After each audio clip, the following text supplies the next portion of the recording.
who was the one who told you your first manuscript, just to circle back to that, wasn't any good, or you knew it yourself, or just the fact that it didn't sell or anything like that? So how did you glean that your first attempt at becoming a novelist wasn't up to par? Well, it's a number of rejections. And then as time goes on, you start to be able to look at your work more critically, sometimes in a negative way that's not fair to you also. I mean, a lot of people will, I don't like to read my old books. And the comparison I make is, do you remember there was that essay you wrote in college you thought was brilliant, right? And you find it now and you read it and go, wow, how did I even pass this course? Right. Because it's not that it's bad. You see all the seams and you don't like yourself 20 years ago or 30 years ago or however long.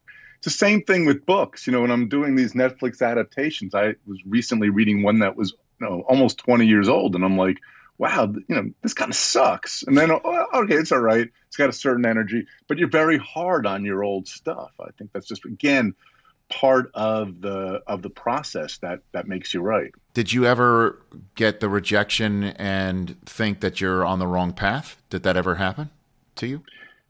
I was so practical. I was working the whole time I was writing.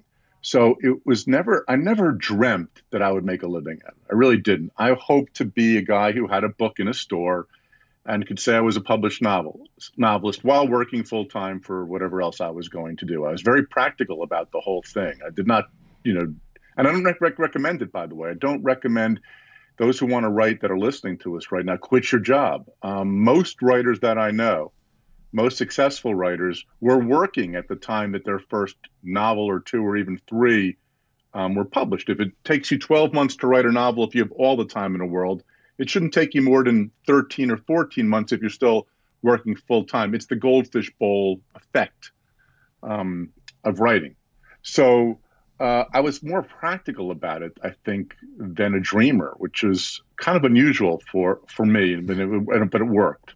So the job that you had while you were just getting started was the travel agency gig that your grandfather had owned. Yeah.